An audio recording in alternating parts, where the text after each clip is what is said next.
Ever find yourself digging through dusty antique shops?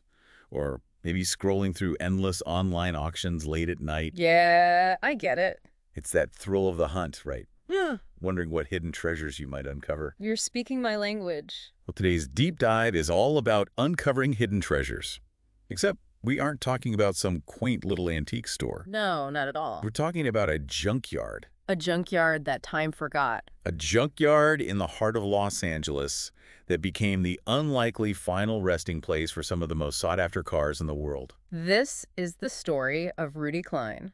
A German immigrant with a passion for European cars who turned his junkyard into an automotive time capsule. It's a story filled with rare finds, unexpected twists, and a whole lot of grease. So buckle up, because we're diving headfirst into the world of Rudy Klein and the junkyard that has car enthusiasts still shaking their heads in disbelief. It's a fascinating paradox, of a former butcher amassing this incredible collection of Lamborghinis and Maybachs. Yeah, it's not your typical career path, is it? Like going from butcher shop to a I don't even know what to call it. Automotive, Valhalla. Yeah, something like that. But seriously, how did this guy Klein end up with over 1,000 cars in his junkyard back in the 60s and 70s? Well, you have to remember the landscape back then was much different. Different how? The American car scene was all about big, bold American muscle. European sports cars, even high-end ones, they were just cars. I see. A fender bender here, a little rust there, and suddenly they weren't showroom worthy anymore. So they were just, what, disposable? In a way, yeah. But Klein, he saw something different. He saw the potential when everyone else just saw scrap metal. So he swoops in with a passion for these overlooked gems, and I'm guessing a real knack for spotting a diamond in the rough. Absolutely. He was buying, selling, parting out cars. Yeah. And get this, there's a story, almost unbelievable by today's standards, about how he once cut a car in half. You what? Cut a car in half? As in sliced it down the middle? Yep, Yeah. Because a buyer only wanted the front end. No way. He wouldn't get away with that today. Different time, different practices. Klein was known to be a bit gruff, but he had a loyal clientele. Word must have gotten around that if you needed something, anything, Rudy was your guy. Exactly. Even if it meant getting a chainsaw involved. Let's just say he wasn't afraid to get his hands dirty. Okay, so let's talk about this inventory. We're talking about a collection that makes even like seasoned collectors drool. He had not one, not two, but three Lamborghini Miuras. The Miura alone is legendary. A car that basically redefined what a supercar could be. But three. In a junkyard. It's almost sacrilegious. Almost criminal. But in the most captivating way imaginable. This wasn't just some parking lot for unwanted Italian sports cars, was it? What else did he have? Oh, we're just getting started. Mercedes, Maybach, Porsche, you name it, he probably had it. You're kidding. He had a 1937 Maybach SW38. A Maybach. A car so rare and opulent, well, it would make a sultan blush. Okay, so we have established this collection. It's insane. Yeah. But it's not just the names on the hoods. No. It's the stories behind them. No. This junkyard, this monument to automotive history, it was bursting with stories. It really is. That's what makes this whole thing so fascinating. It's not just about rare cars. It's about capturing a moment in time. Yeah. A glimpse into how these vehicles were perceived and ultimately forgotten. All right, so we're picturing these automotive icons.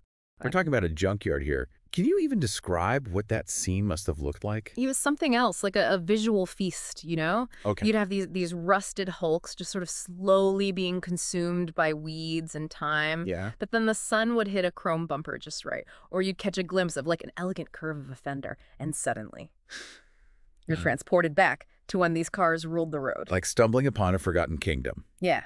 But instead of crumbling castles, it's a Mercedes 300 SL Gullwing. Ah, the Gullwing. One of only 29 built with an aluminum body, right? Yeah.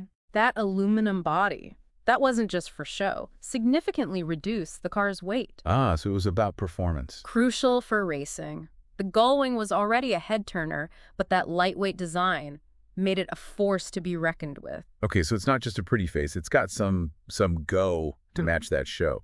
What's the story with Klein and this particular car? Did he ever talk about it? There is a somewhat ironic story about that Gullwing. Okay. Apparently, Klein himself, he accidentally backed into it with a forklift at some point. He what? He dented a one-of-a-kind Gullwing with a forklift. Are you serious? Yeah. It seems almost tragic now, but, I mean, it goes to show how differently these cars were perceived back then. right. And it also highlights, a bit of that paradoxical nature of Klein himself. I mean, this was a man who clearly appreciated these cars, but he also wasn't afraid to, get his hands dirty, even if it meant an accidental ding or two. I guess when you've got a junkyard overflowing with automotive royalty, a little wear and tear is par for the course. But even amidst the chaos, I hear Klein ran a tight ship. He did.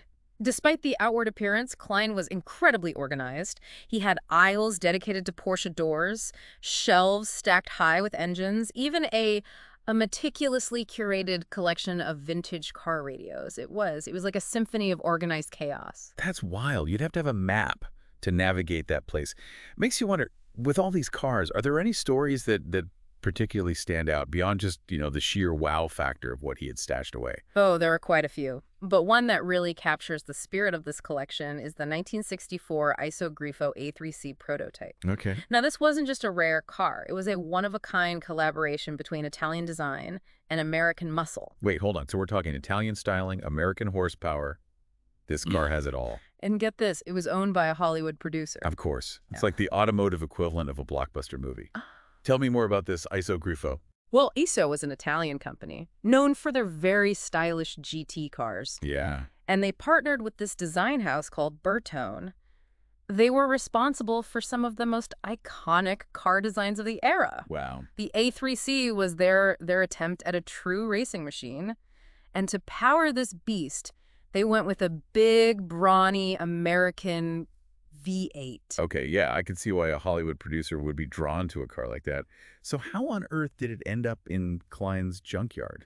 It's a bit of a mystery, honestly. Some say it was brought in after an accident. Others claim it was simply abandoned when the owner, moved on to a newer, flashier toy. Ah, the fickle nature of fame and fortune. Whatever the reason, it's a potent symbol, of the fleeting nature of it all. One day, you're the talk of the town. Next, you're gathering dust in a Los Angeles junkyard. Talk about a reality check. It really makes you think about the stories behind all those other cars in there. The journeys they took to end up under Klein's watchful eye. Yeah. Speaking of which, this entire collection is about to embark on a new journey, right? It's going up for auction. It is. The automotive world is buzzing about this one. RM Sotheby's is handling the sale. We're talking about cars that could fetch astronomical sums, particularly those in restorable condition. So this auction, imagine we're like right there in the thick of it. Paddles are flying. What are some of the highlights, the cars that everyone's there to see? Well, you've got those big names we talked about, the Gullwing, Yeah. the Miras, but then you've got the Mercedes 500K, the one that belonged to racing legend Rudolph Caracciola. Oh, wow. Now, that's automotive royalty, a surefire showstopper. We could be talking millions of dollars for that one. Millions.